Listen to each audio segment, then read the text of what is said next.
Vai se finalizando o Décio Júnior, também muito bom, João Laerte, aí o Adilson, tudo aí, realidade, queremos tocar de fora, queremos ver o cavalo se fechar aí, pra nós já.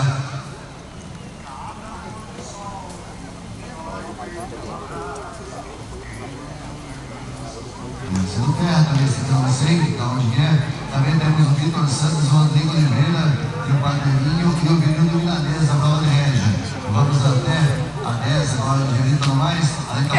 Eu queria olhar pro Júnior assim, tá olhando na câmera, mas não dá.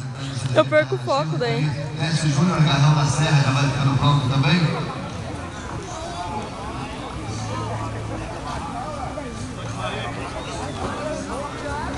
A Angelina não derruba, pai.